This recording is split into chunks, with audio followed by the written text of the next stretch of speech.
In the African savanna, there are rules, unspoken, ancient laws written in blood and dust across millennia. Predators hunt prey, the strong survive, the weak perish. But sometimes, when those rules are broken in the most brutal way imaginable, nature responds with a fury that even seasoned wildlife experts struggle to comprehend.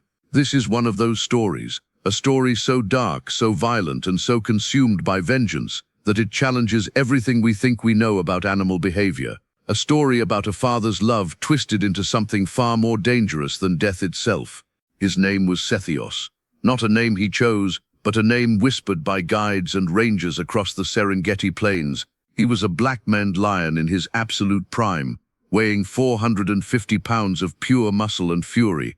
At 7 years old, he stood in the peak of his power, the undisputed king of a 120-square-kilometer territory, where every creature knew his roar. But Sethios carried a secret that few lions ever experience. He was a father consumed by love so intense it would soon transform into a vendetta that would span months, cover hundreds of kilometers, and leave behind a trail of destruction that would reshape the balance of nature itself. It began on a night in April, during the short rains when the savannah came alive with renewal. Two nomadic males, scarred and desperate, had been stalking the edges of Sethios's territory for weeks. Their names were never recorded, but their intentions were written in the predatory way they moved. They were hunters of a specific kind, not hunters of zebra or buffalo, but hunters of opportunity, and opportunity had presented itself in the form of 3 cubs. 3 perfect, vulnerable lion cubs, hidden in a den just beyond Sethios's patrol route. The cubs were barely 8 weeks old, 2 males and 1 female, born to a lioness named Amara, one of Sethios's 2 primary mates. They had the soft spotted coats of infants, eyes that still carried the wonder of the world, and no concept whatsoever of the danger that stalked them in the darkness. For a lion, cubs represent the future. They are the continuation of bloodline, the genetic legacy that outlives even the mightiest predator. In the animal kingdom there is perhaps no greater crime than the killing of another's young, and Sethios was about to discover that crime firsthand. The attack happened at 3:47 a.m. on April 17th. Rangers who later reconstructed the scene based on tracks and evidence described it as methodical, calculated, and absolutely ruthless. The 2 nomadic males had waited until Sethios was at the far edge of his territory, 5 kilometers away from the den. They had studied his patterns, just as predators study the movements of prey, and they had struck with precision that spoke of experience. They came from downwind, their approach covered by the sounds of the night, by the calls of distant hyenas and the rustle of small nocturnal creatures. The den itself was protected by thorny acacia bushes, a natural fortress that Amara had chosen with the care of a mother who understood danger. But thorns meant nothing to lions determined enough to breach them. The 2 males had torn through the vegetation with violent force, scattering the protective barrier like it was nothing more than grass. Amara had fought. Her body was later discovered 40 meters from the den, covered in deep wounds, her defensive strikes having left gashes on both attackers' flanks. She had fought with the desperation of a mother defending her young, every ounce of her strength channeled into keeping those 2 males away from her cubs. But she was 1 against 2, and the nomadic males were starving, feral, and driven by the same territorial imperative that governs all lions. They were not there to eat, they were there to eliminate competition. When the violence was over, all 3 cubs were dead. Their small bodies lay in the dirt, their lives extinguished before they had barely begun. The den that had been a place of safety had become a tomb. Amara lay bleeding in the darkness, traumatized beyond measure, her cries of anguish echoing across the plains like a funeral dirge that only another mother could comprehend. But the nomadic males had made a critical error. In their desperation to inflict maximum damage, in their frenzy of violent purpose, they had left traces, blood trails leading away from the den, scratch marks on trees where they had marked the borders of what they considered their newly claimed territory. And most crucially, they had allowed themselves to be heard. Their roars, triumphant and aggressive, had carried across the savannah in the dead of night. Sethios heard them. 3 kilometers away, across valleys and through dense vegetation, the sound reached him, and he knew instantly what it meant.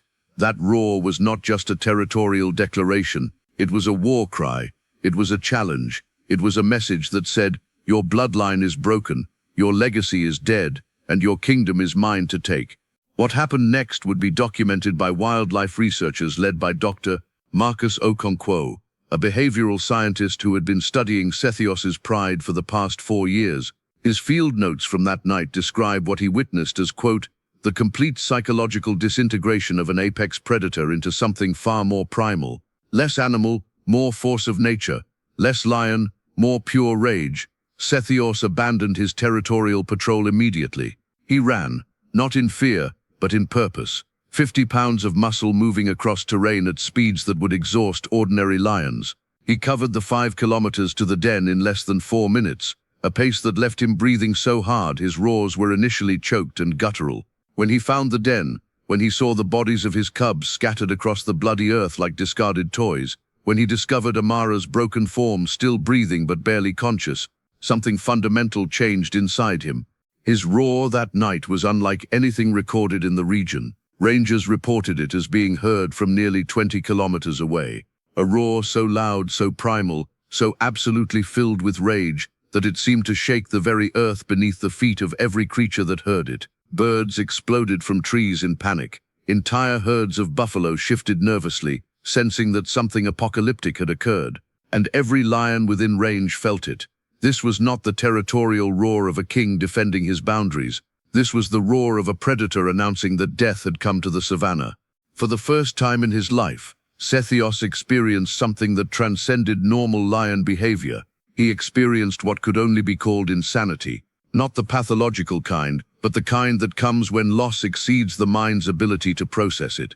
He stood over his cubs for hours, refusing to move, his body trembling with a violence so intense it seemed like his muscles might tear themselves apart. Amara recovered slowly from her injuries. The 2 lionesses in Sethios's pride, her sister Zara and an older female named Kali, nursed her back to health over the following weeks. Broken ribs healed, gashes closed into scars, but the trauma was written deeper than any wound. She became withdrawn, silent, spending her days staring at the den that now held only memories. But Sethios was not recovering. He was transforming. The black-maned king of the Serengeti had made a decision in that moment when he saw his cubs dead.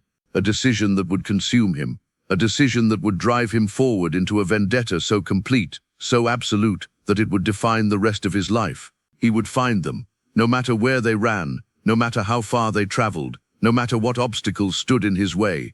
He would hunt them across the Serengeti, and when he found them, he would make them understand what it meant to kill the cubs of Sethios.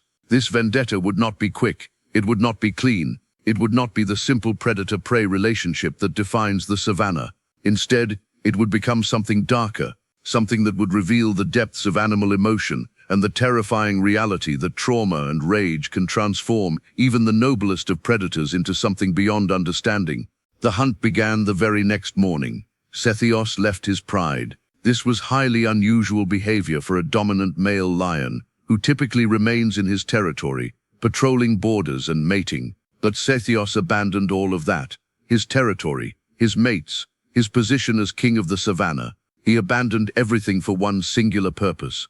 He followed the nomadic males northward, tracking their scent across plains and through forests. The 2 who had killed his cubs were not hunters seeking permanent territory. They were wanderers, moving from place to place, taking what they could, leaving destruction in their wake. This made them difficult to track, their path erratic and unpredictable. But Sethios had something they lacked. He had purpose. He had motivation. He had the memory of his cubs burned into every cell of his body, driving him forward with a fury that conventional lions simply did not possess. For 3 weeks he tracked them.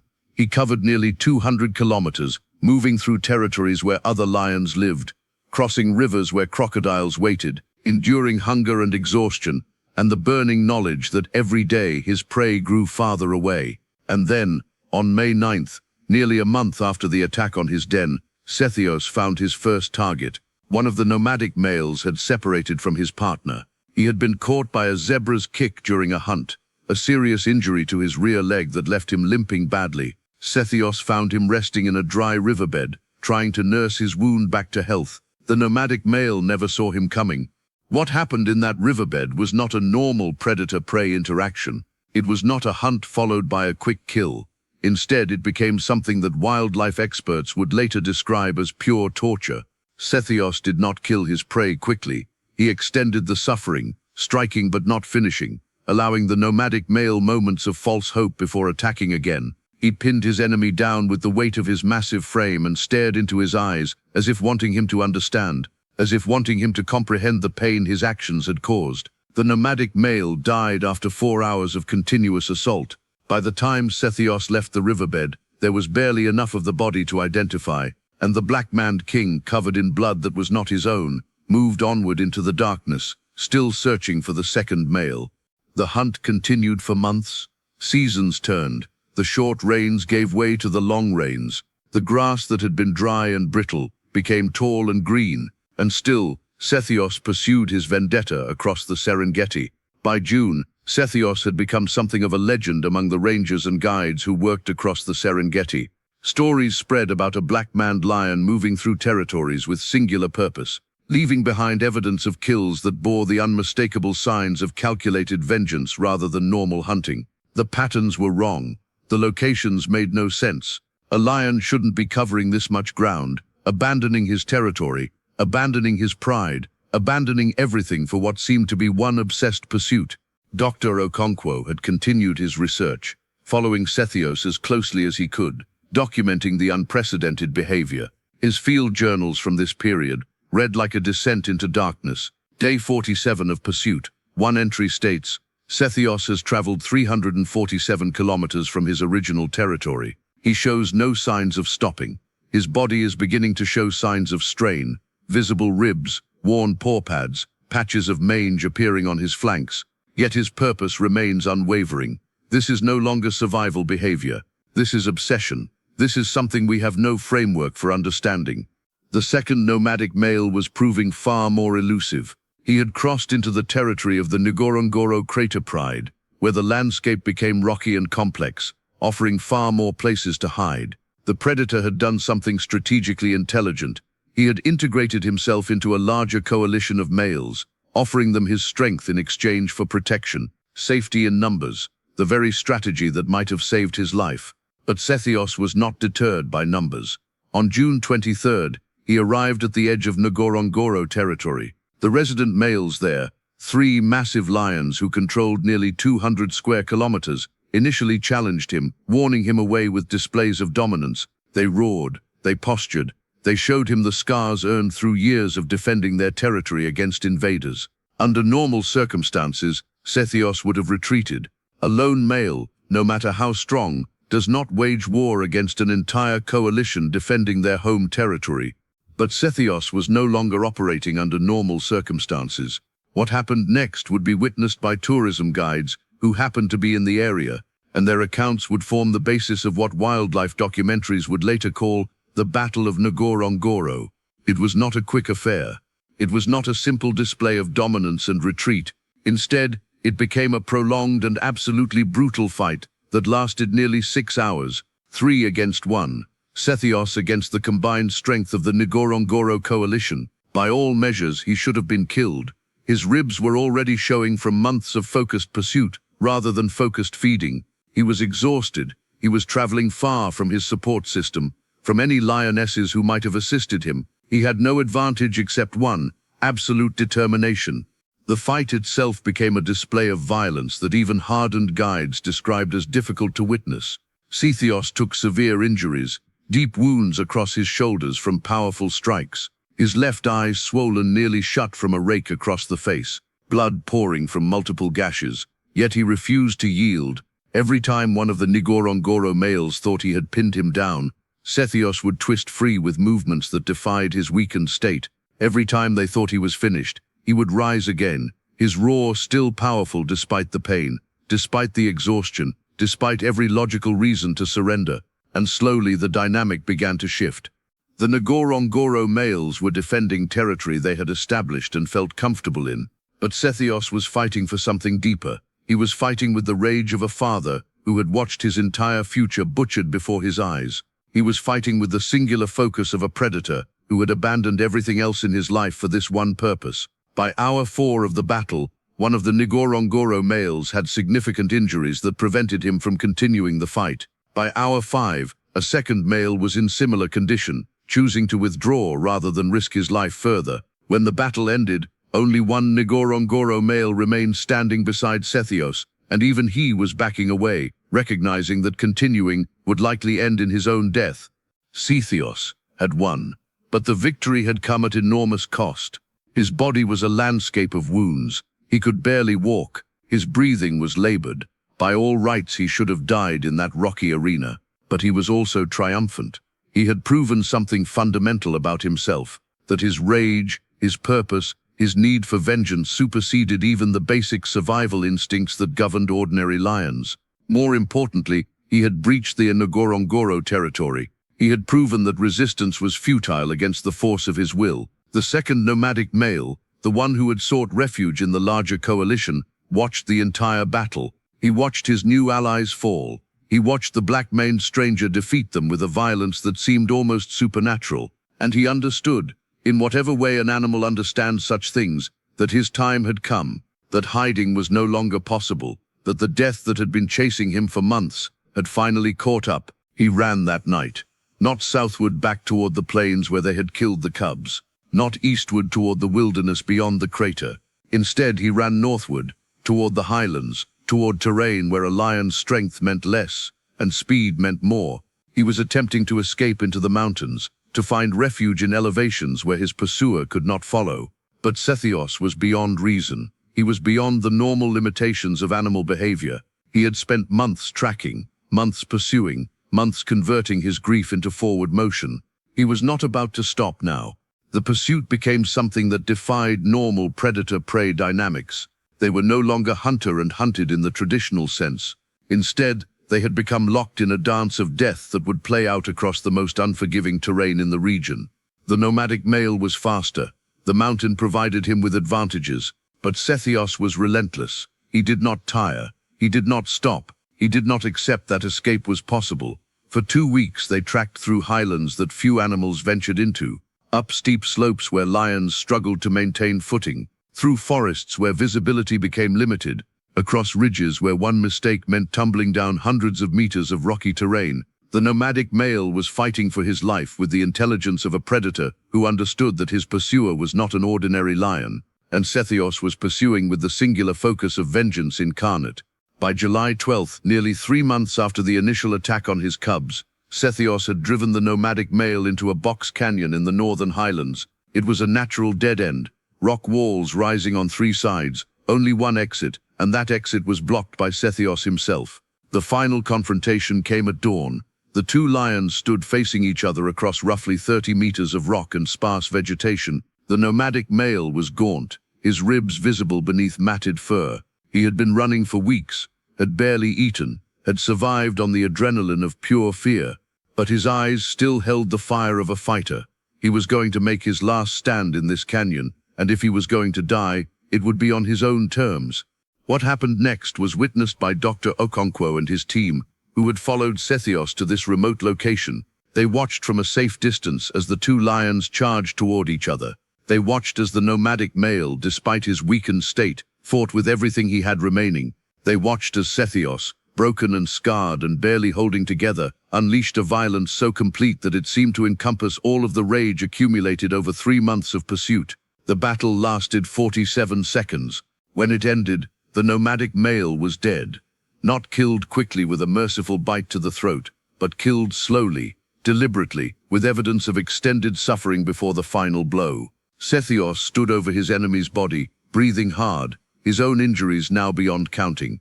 He had bloodied himself severely in the final moments of the struggle.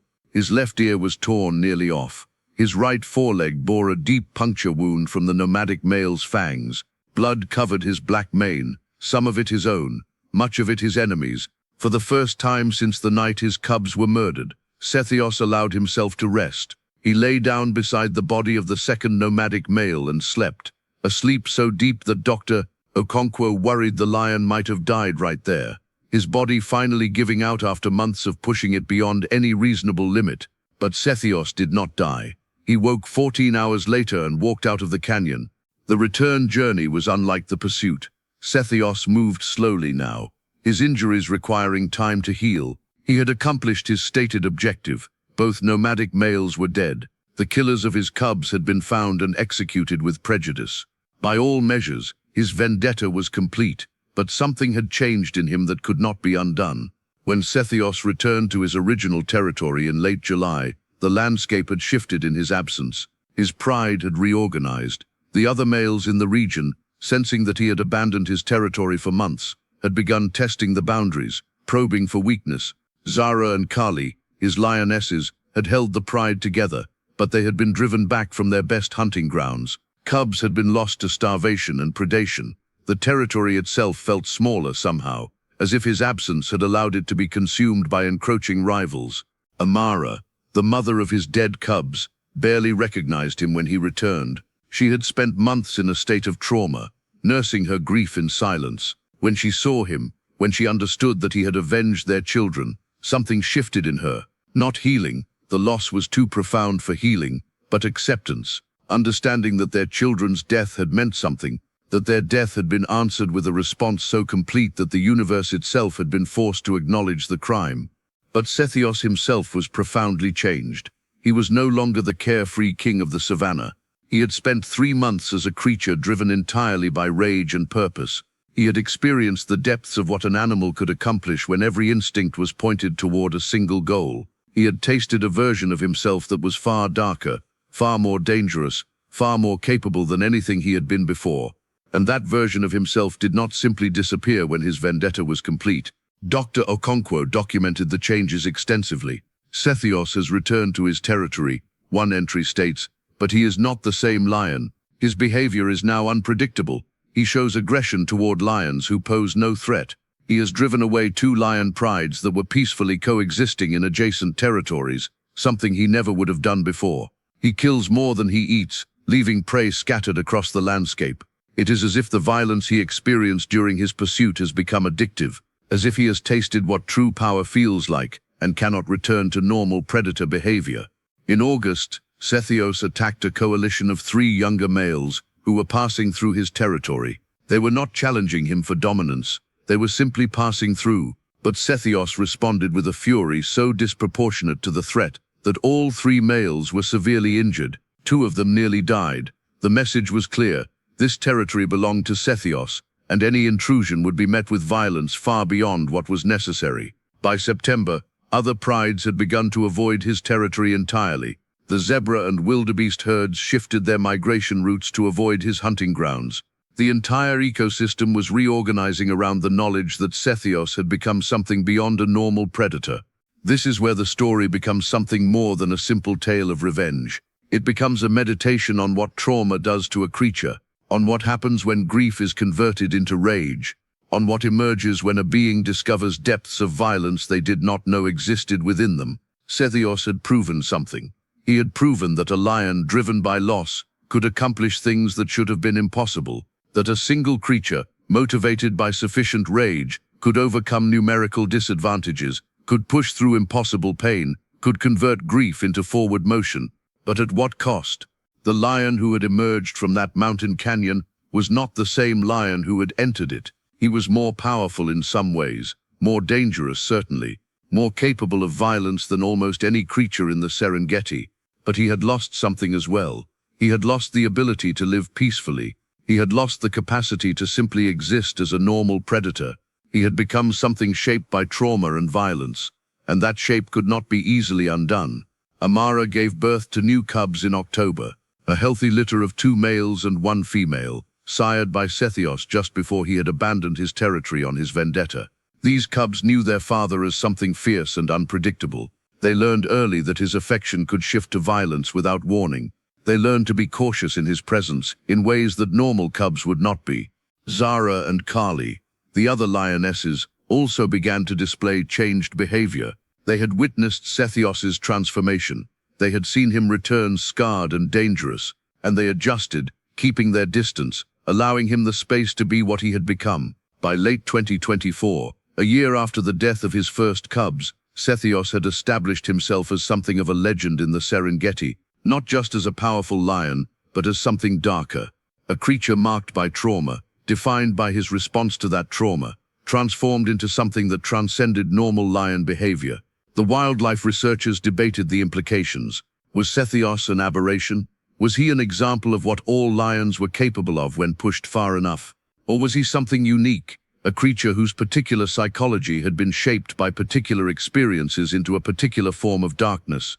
The answers remained unclear, but one thing was certain. The lion who had avenged his cubs was no longer quite lion anymore. He had become something else entirely, something born from grief, something fueled by rage, something that had tasted the depths of what violence could accomplish and had been forever transformed by the experience. This is the true horror of the story. Not the initial violence, terrible as it was, not the vendetta, brutal as it proved to be, but rather the realization that trauma can reshape a creature so completely that they become unrecognizable to themselves, that the quest for vengeance, however justified, comes at a cost that may be impossible to fully comprehend until it has already been paid. Sethios lived on in the Serengeti for many more years. He fathered many more cubs. He remained the dominant male of his territory. But he was never again simply a lion. He was a lion marked by grief, shaped by rage, transformed by the violent pursuit of justice into something that transcended the boundaries of normal animal behavior. And in that transformation lies the true horror of his story. By early 2025, nearly a year after Sethios had completed his vendetta, the story of the black-maned lion had spread far beyond the research community. Tourism guides in the Serengeti began incorporating tales of his legendary pursuit into their evening campfire stories. Tourists who had heard whispers of his exploits came specifically hoping to catch a glimpse of the lion who had hunted down his cubs' killers across hundreds of kilometers. What had once been documented scientific observation was rapidly becoming myth, each retelling adding layers of embellishment, each version growing darker and more sensational than the last. But the truth, as Dr. Okonkwo's meticulous field notes attested, was far more complex than any legend could capture. The transformation that had begun during Sethios's vendetta did not halt when the vendetta ended. Instead, it deepened, accelerated, like a stone rolling downhill, gaining momentum with every meter of descent. Sethios was becoming something increasingly removed from normal lion behavior, and the Serengeti ecosystem was beginning to feel the reverberations of that change. In March 2025, a group of wildlife photographers documented something unprecedented. Sethios had killed a young giraffe. Not because he was hungry, he had access to abundant zebra and wildebeest. Not because the giraffe posed a threat. Young giraffes are not competitors for lion kills. Instead, he had killed it seemingly for the act of killing itself. He had spent hours with the carcass, not feeding substantially, but rather leaving deep claw marks across the body, evidence of repeated attacks extending far beyond what was necessary for a clean kill. The photographs were circulated among the research community, and they sparked intense debate. Was Sethios becoming what some behavioral scientists called a problem animal, an apex predator whose trauma had fundamentally altered his predatory behavior in ways that made him a threat not just to competing lions, but to the entire ecosystem? Dr. Okonkwo argued passionately against this interpretation. "We are witnessing something unprecedented," he wrote in a paper submitted to the Journal of African Wildlife Behavior. "We are observing an apex predator processing trauma in real time. Sethios is not a problem animal, he is a wounded animal. His killing behavior has changed because his psychological state has changed. He is not operating from hunger or territorial instinct. He is operating from a place of pain so profound that it has rewritten the fundamental coding of his predatory responses."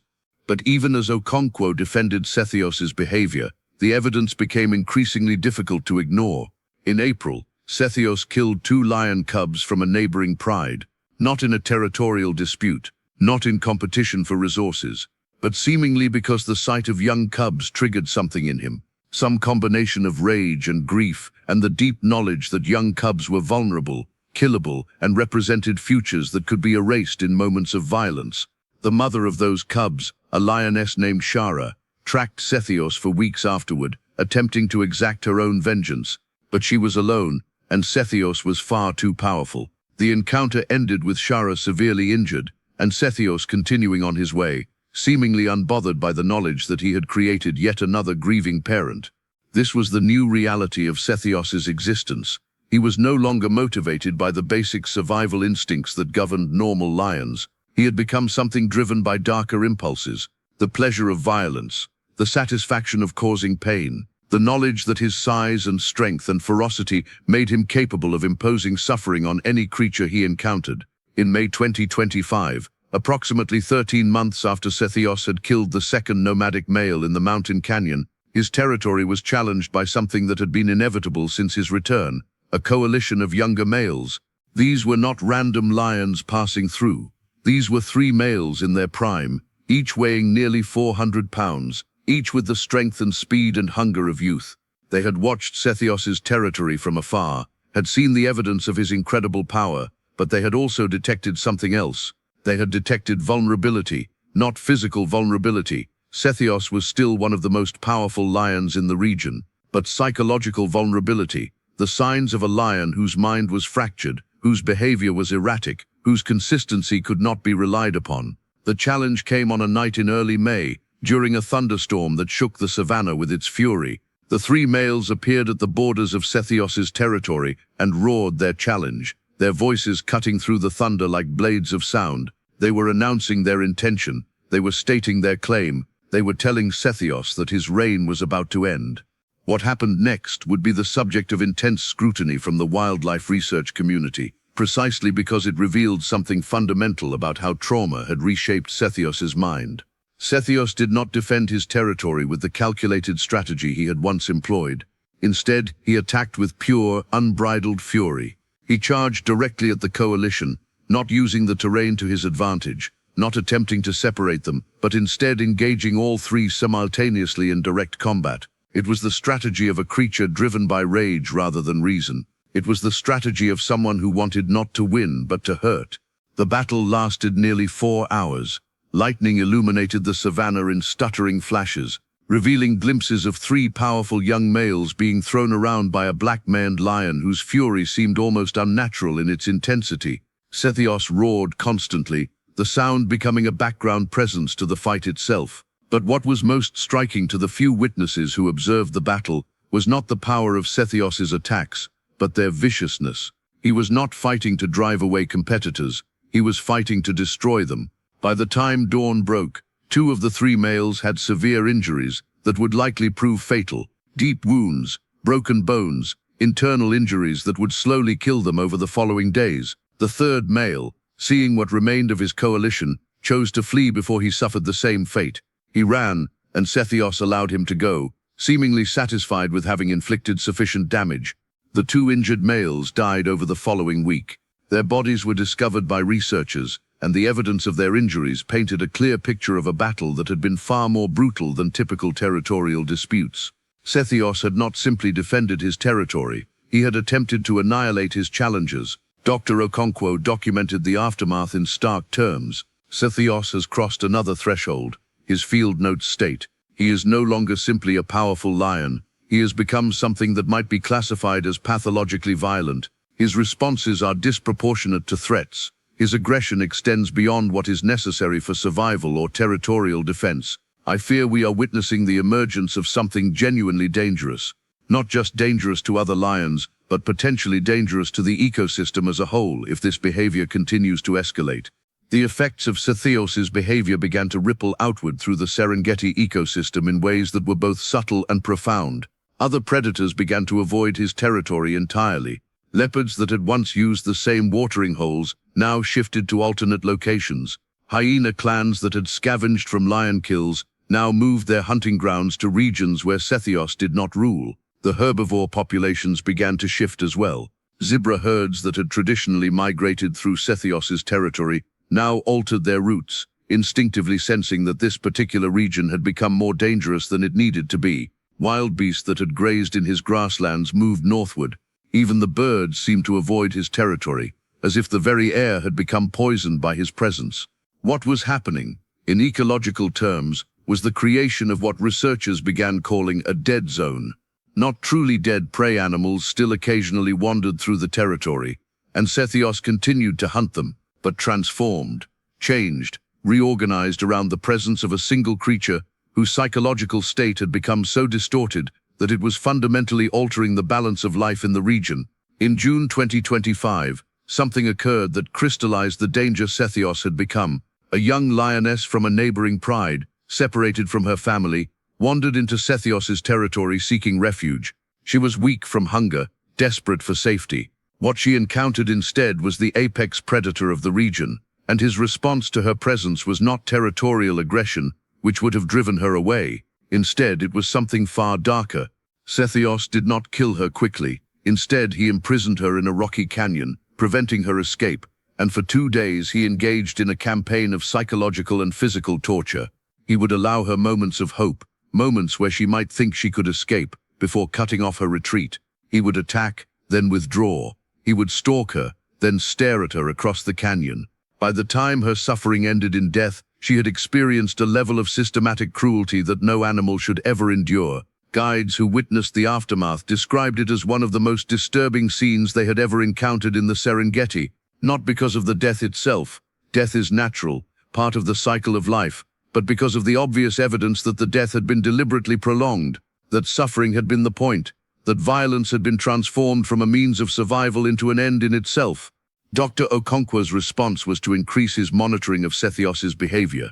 He began to advocate, quietly at first, then more openly, that the wildlife authorities needed to make a decision about the lion's future, not a decision about culling. Sethios was still considered a scientifically valuable subject, but a decision about containment, about whether Sethios should be transferred to a protected research facility where his behavior could be studied without the risk of continued ecosystem disruption. But the decision was complicated by something unexpected. Sethios had become famous. News outlets had picked up the story. International wildlife documentaries had been produced. The narrative of the black-maned lion who had hunted his cubs' killers across hundreds of kilometers had captured the public imagination. Sethios had become, improbably, a celebrity, a symbol of paternal love, a representation of nature's justice. The fact that he was also becoming increasingly unhinged, increasingly dangerous, increasingly consumed by trauma-induced violence was a complication that did not fit easily into the popular narrative. When wildlife authorities suggested that perhaps Sethios should be removed from the wild for his own well-being and the well-being of the ecosystem, they were met with public backlash. Social media campaigns emerged with hashtags like #FreeSethios and #LetHimBe. Conservationists who had never set foot in the Serengeti suddenly had opinions about what should happen to the lion. The pressure was immense, and it resulted in a decision that Dr. Okonkwo later described as a moral failure. The decision to leave Sethios in the wild, to allow him to continue his existence as the dominant predator of his territory, regardless of the psychological state he had reached, regardless of the suffering he was causing, regardless of the ecosystem being reshaped by his presence. In July 2025, Sethios mated with Amara again, fathering a third litter of cubs. The irony was not lost on the research community. The lion who had been so devastated by the death of his first cubs, who had spent months in a vendetta of violence to avenge them, was now creating new cubs, new futures, new possibilities for life that might also be vulnerable to destruction. But when those cubs were born, in September 2025, and Sethios observed them for the first time, something unexpected happened. The rage that had defined him for the past 18 months seemed to shift, not disappear. The damage done to his psyche was too profound for simple disappearance, but transform into something else. He became fiercely protective of the new cubs, obsessively protective. He would not allow other lions near them. He would not allow the cubs themselves to stray even slightly from his sight. He killed a hyena that ventured too close to the den, not out of territorial instinct, but out of what seemed to be genuine parental fear. It was as if, having lost cubs once, and having spent so much time and energy avenging that loss, Sethios had become terrified of experiencing that loss again. The new cubs became his entire world, his entire reason for existence, his entire focus. The research community debated the implications. Was this healing? Was Sethios processing his original trauma by obsessing over these new cubs? Or was he simply repeating a cycle, creating new attachments that might be even more fragile than the original ones, precisely because they were tied to a creature so fundamentally damaged by previous loss? Dr. Okonkwo's final assessment was characteristically nuanced. Sethios represents a case study in the intersection of trauma, violence, and recovery. He wrote, "He has experienced loss so profound that it rewrote his fundamental psychological programming. He responded to that loss with violence so complete that it consumed months of his life and left him fundamentally changed, and now, perhaps, he is attempting to recover through attachment to new cubs. Whether this represents healing or simply the repetition of a cycle that will eventually spiral into tragedy once again remains to be seen. What is certain is that Sethios is no longer a normal lion. He is a creature shaped by trauma into something that transcends the boundaries of typical predator behavior. He is what happens when grief meets power, and the results are neither entirely evil nor entirely good. They are simply human-like in their complexity. By late 2025, the Serengeti ecosystem had reorganized itself around the presence of Sethios and his new cubs. Other predators had established a clear hierarchy of avoidance. Leopards avoided his territory completely. Hyena clans maintained a respectful distance. Even other lion prides had learned to give him and his family wide berth. The herbivore populations had stabilized in their new migration patterns. Zebras and wildebeest that had once passed through his territory had found alternative routes. The grasslands of his territory, no longer overgrazed by herds, had begun to recover. Ironically, the very violence and instability that Sethios had introduced had created a kind of ecological niche, a region that was less prey-rich than it had once been, but also less contested, less dangerous in the traditional sense. Tourism in the region had increased exponentially. Guides could now offer visitors the possibility, however remote, of seeing the legendary black-maned lion who had avenged his cubs. Hotels had been constructed, observation posts had been established. What had once been pristine wilderness was becoming increasingly developed, increasingly human-centered, all orbiting around the presence of a single traumatized predator. The irony was profound. Sethios had become so famous, so celebrated as a symbol of justice and paternal love, that the very mechanisms of human civilization that had once threatened to destroy him were now being deployed to observe him, to study him, to make him into a spectacle. As 2025 drew to a close, wildlife researchers and behavioral scientists were grappling with a question that had no easy answer. What had Sethios's story revealed about the nature of animal consciousness, about the capacity for trauma in creatures we often view as simple, instinct-driven beings? The evidence suggested something troubling. Animals, when subjected to sufficient trauma, when pushed beyond normal parameters of survival, could develop psychological states that mirrored human trauma responses: obsession, rage, violence that extended far beyond what survival required, difficulty forming healthy attachments, the cycling of trauma from one generation to the next. Sethios was not unique in this regard.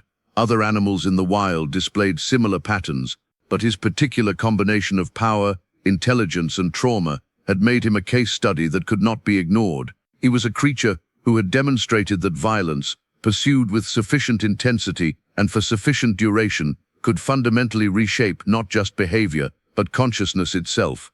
The new cubs, born to a mother who had witnessed her first litter's slaughter, and now raised by a father whose psyche had been fractured by that same slaughter, would likely carry the marks of that trauma themselves. Not genetically, trauma was not inherited in DNA, but through the behavioral patterns they learned, through the fear they witnessed, through the obsessive protection that bordered on imprisonment. The cycle, Dr. Okonkwo suggested, was likely to continue, not because it was inevitable, but because trauma, once introduced into a psychological system, tended to propagate, to echo forward, to reshape not just the individual who experienced it, but everyone that individual subsequently touched.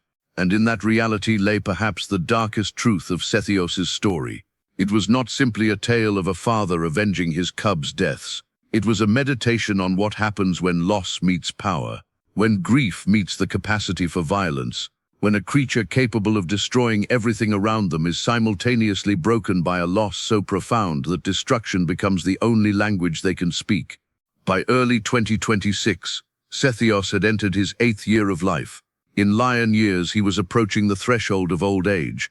Though his physical strength remained formidable, the scars that covered his body told the story of his life in ways that no words could. The deep gash across his left shoulder from the battle with the Ngorongoro coalition, the torn and partially missing ear from the final confrontation in the mountain canyon, the deep puncture wounds across his flanks from 100 different conflicts. His body was a map of violence, and every scar was a chapter in the story of his transformation. But what was most striking to observers was not his physical injuries. It was his eyes. The golden eyes that had once held the confidence of a young king now held something else entirely, something that looked like the weight of too much knowledge. the burden of having seen too much violence, the exhaustion of carrying trauma that had become so integral to his existence that he could no longer imagine life without it. The new cubs, now nearly 4 months old, were beginning to display behaviors that concerned the research team. They were unusually cautious, even for lion cubs. They did not play with the abandon that normal cubs showed. Instead, they remained close to their father, watching him constantly, as if attempting to read his mood, to anticipate his needs, to avoid triggering the violence they had witnessed firsthand multiple times in their short lives. Amara, their mother, had recovered physically from the attack that had killed their older siblings, but she remained psychologically damaged in ways that manifested in her parenting. She was overprotective to the point of obsession. She rarely allowed the cubs to leave the den. She hovered constantly, her anxiety palpable even to observers watching from a distance. The family unit that should have been a place of safety and nurturing had instead become a space saturated with trauma, a place where love and violence were so intertwined that they could no longer be separated, a place where the new cubs were being raised not just by parents, but by the ghosts of siblings they had never met, by the psychological aftermath of a vendetta that had consumed the better part of their father's life. Dr. Okonkwo documented the situation with clinical precision, but his field notes revealed an underlying despair. "We are witnessing the intergenerational transmission of trauma," he wrote in March 2026. "These cubs are being raised in an environment saturated with fear and violence. Their primary bonding figure, their father, is a creature whose psychological state is fundamentally damaged. Their mother is anxious and withdrawn. The normal development patterns of lion cubs are being disrupted by the presence of unresolved trauma in the family system. I fear these cubs will carry the marks of this trauma for their entire lives, and any cubs they subsequently father or mother will carry those marks as well. We are observing not just the history of one lion, but the beginning of a generational pattern." Something unexpected occurred in April 2026. For the first time in nearly 2 years, Sethios's territory experienced a period of relative peace. No major challenges, no confrontations with neighboring prides, no incidents of excessive violence. It was as if the ecosystem itself had reached an equilibrium with Sethios's presence. Other predators had adapted. Herbivore populations had found sustainable patterns. The initial shock of Sethios's transformation had faded into something more routine. The tourism industry had also adapted. Lodges and observation posts had become permanent fixtures. Guides had developed set routines for attempting to locate Sethios. Scientists from around the world made pilgrimages to the Serengeti to observe the legendary lion, to gather data, to contribute to the expanding body of literature on his behavior. Sethios had become, improbably, a stable feature of the landscape, a constant presence that could be counted on. The very trauma that had initially caused ecosystem disruption had now become an expected part of the Serengeti's reality. Animals had learned to avoid him. Humans had learned to observe him carefully from appropriate distances. Everything had found its place in the new order. But stability, for a creature like Sethios, was not necessarily a source of peace. It was, in some ways, a kind of torture.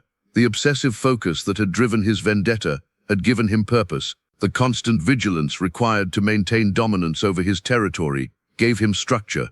But without external threats, without new challenges, without the forward momentum of pursuit, Sethios was left alone with his thoughts, alone with the memories of his dead cubs, alone with the knowledge of what he had become. In May 2026, he began to display new behaviors that the research team found deeply concerning. He would spend hours standing on elevated ground, staring out across his territory. He would roar not in territorial assertion or in response to challenges, but seemingly just to hear his own voice. He would circle the den where Amara and the new cubs sheltered, as if protecting them from threats that existed only in his mind. The clinical assessment was straightforward: depression. The black-maned king of the Serengeti was suffering from clinical depression. The consequences of years of trauma, violence, and obsession were manifesting as psychological breakdown. The very thing that had made him legendary, his capacity to drive toward purpose with singular focus, was now gone. And without it, he was left with nothing but the weight of his existence. In June 2026, the 3 new cubs were old enough to begin venturing away from the den, always under close supervision. Their father watched them with an intensity that bordered on paranoia. Every movement they made was scrutinized. Every moment away from his sight was a source of anxiety. One of the male cubs, larger and more confident than his siblings, began to display the kind of independence that young lions typically showed. He wanted to explore. He wanted to test his strength. He wanted to range farther than his father's obsessive protection would allow. The first time this cub ventured beyond Sethios's immediate presence, the response was immediate and severe. Sethios attacked his own son. Not to kill, the cub was still too young for that, and some part of Sethios's fractured mind still recognized him as offspring. But the attack was violent enough to cause injury. Deep gashes across the cub's shoulder, a torn ear. A message delivered in the only language Sethios seemed to fluently speak: violence. The cub retreated, traumatized, back to his mother, and a new pattern was established. Sethios would not tolerate independence in his cubs. He would not allow them the normal developmental process of separating from their parents and establishing their own identities. He needed them close. He needed to control them. He needed to ensure they could not be taken from him as his first cubs had been taken. Amara did not intervene. She was too damaged herself, too broken by her own trauma to resist her mate's behavior. The research team documented the abuse, recorded it, analyzed it, but found themselves in an impossible position. This was a wild animal. They could observe, document, and interpret, but they could not intervene without dramatically altering the natural processes of the ecosystem. By July 2026, nearly 2 years after Sethios had completed his vendetta, the younger male cub had begun to exhibit behaviors that the research team recognized with profound sadness. He was showing signs of trauma bonding. He remained close to his father, not out of safety, but out of psychological dependency. He had learned that proximity to Sethios was unpredictable and often painful, but it was also the only structure his young life knew.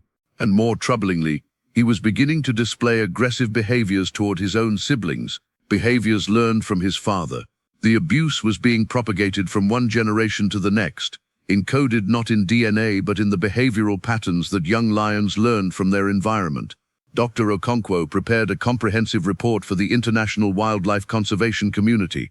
The report was titled Intergenerational Trauma in Apex Predators, the Case of Sethios. In it, he documented not just the facts of Sethios's vendetta and subsequent behavior, but the implications for understanding trauma in non-human animals. What we are observing, the report stated, is proof that trauma is not unique to human psychology. Animals, when subjected to profound loss and provided with the capacity to pursue revenge through violence, will do so. And in the process, they will transform not just themselves, but their social groups. Sethios has created a family system saturated with fear and violence. He has demonstrated that a single individual's psychological state can reshape an entire ecosystem, and perhaps most disturbingly, he has demonstrated that trauma, once introduced into a family system, will propagate to subsequent generations through behavioral learning and psychological conditioning. The report recommended a controversial course of action: the removal of the cubs from Sethios's care, if possible, and their integration into a protected research facility where they could be raised without the constant presence of their traumatized father. But the political and ethical complications were immense. These were wild animals. Did humans have the right to intervene in natural family structures? Did the fact that the family structure was damaged by trauma justify that intervention? And what would be the long-term consequences of removing cubs from their father in the middle of their developmental period? The debates raged in academic circles and conservation organizations, but while the arguments continued, Sethios and his cubs continued to exist in the Serengeti, locked in a family system that was simultaneously a source of connection and a source of trauma. In August 2026, an event occurred that changed everything. A coalition of younger males, emboldened by the knowledge that Sethios had entered a period of psychological decline, challenged him once again for control of his territory. But this time, something was different. This time, Sethios did not respond with the overwhelming violence that had characterized his previous defensive actions. Instead, he simply surrendered. The wildlife researchers who documented the confrontation were stunned. Sethios, who had fought against 3 males just 15 months earlier, with fury that had nearly killed all of them, now simply withdrew. He did not fight. He did not roar. He did not display the dominance that had defined him for so long. Instead, he walked away from his territory. He left Amara and the cubs. He left the den. He left the grasslands that he had controlled and defended. He simply walked northward into the wilderness. as if abandoning not just territory but existence itself.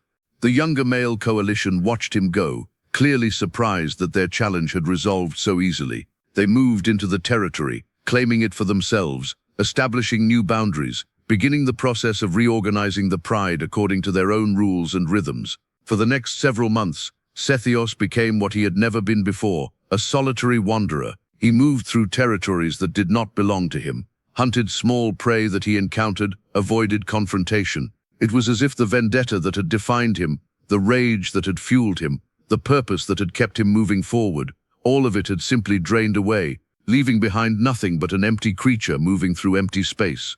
Dr. Okonkwo attempted to track him, but Sethios had become ghost-like in his movements.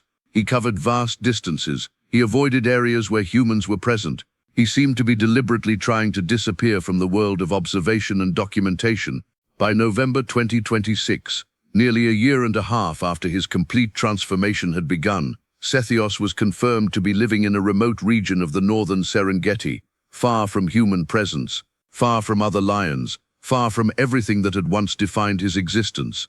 A guide reported seeing him once in December, a black-maned lion of tremendous size, moving alone through dry grassland.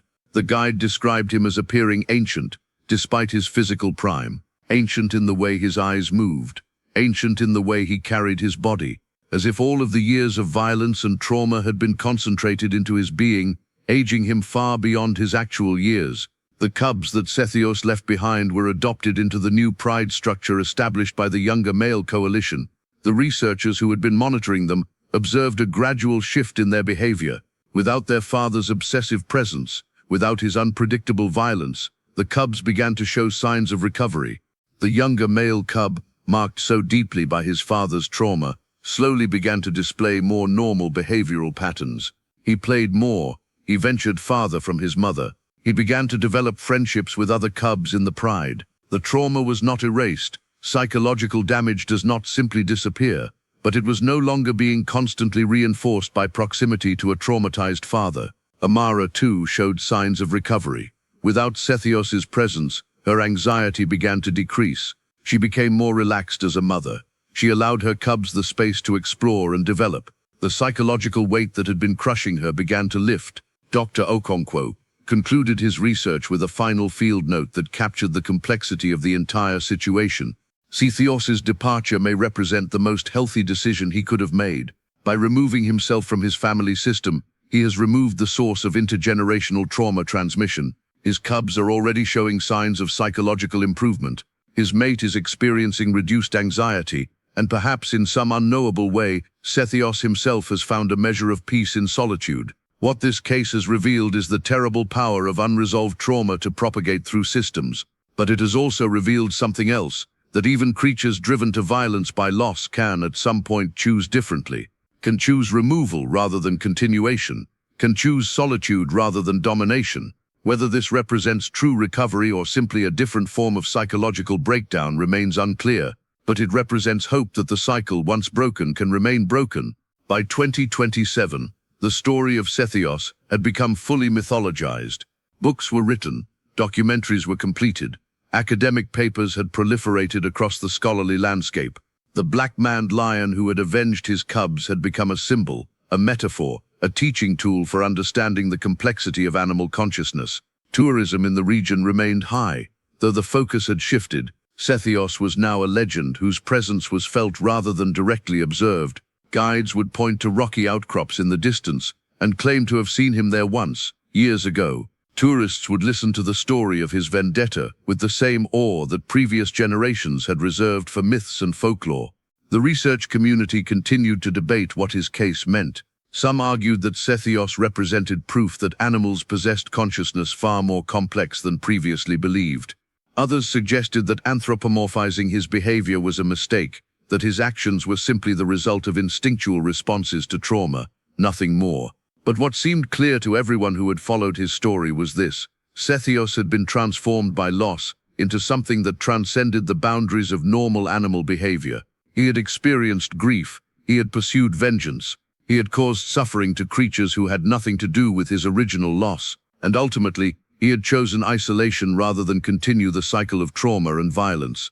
In October 2027, a guide reported seeing a black-maned lion moving through the northern Serengeti, alone, his mane streaked with grey, his body bearing the marks of countless battles. The lion did not acknowledge the guide's presence. He simply continued moving northward, toward horizons that no human observer could reach. Whether that lion was Sethios was never confirmed. Whether he still lived, or whether he had died in some remote location far from observation, remained unknown. But the uncertainty itself became part of the legend. What the story of Sethios ultimately revealed was something profound about the nature of consciousness itself. Animals were not simple creatures of pure instinct, responding mechanically to stimuli. They were capable of grief, they were capable of rage, they were capable of pursuing vendetta with focused determination, and they were capable of being fundamentally transformed by the experience of loss and violence. But the story also revealed something darker, that trauma, when introduced into a system, propagated, that violence, once justified, became easier to justify again, that a creature driven by grief into violence could not simply return to normal existence, that the transformation was irreversible, that the best that could be hoped for was recovery through isolation, through the acceptance that some damage could not be healed, only endured. The cubs that Sethios had fathered would carry the marks of his trauma throughout their lives. Even those raised in his absence would be shaped by the knowledge that their father had been a creature driven to violence by loss. And if they had offspring, those offspring would inherit not genetic trauma, but behavioral patterns learned through observation and environment. The cycle, it seemed, could never truly be broken. It could only be interrupted, only be managed. Sethios had attempted to break it by removing himself, and perhaps that was the most honest response that trauma could produce. Not recovery, not healing, but recognition that removal was sometimes the most merciful option, that isolation was sometimes preferable to continued participation in a system saturated with pain. The Serengeti continued on after Sethios's departure. The ecosystem reorganized around his absence, much as it had reorganized around his presence. Other lions took over his territory. Other predators established their patterns. The herds migrated. The seasons changed. Life continued in the endless cycle of survival and reproduction and death. But the story of the black-maned lion who had avenged his cubs, who had been transformed by that vendetta into something beyond normal understanding, remained.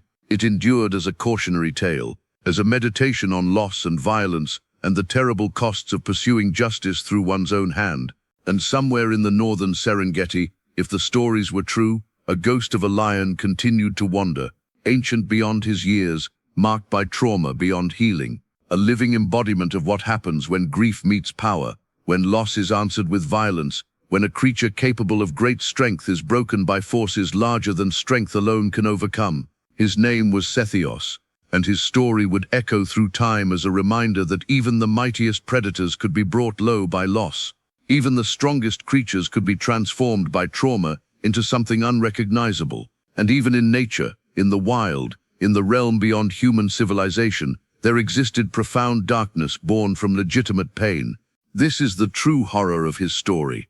Not the violence itself, but the realization that violence pursued with sufficient focus and intensity could reshape a creature so completely that the original being disappeared entirely, replaced by something haunted, something broken, something that could only find peace in isolation from the world it had once ruled.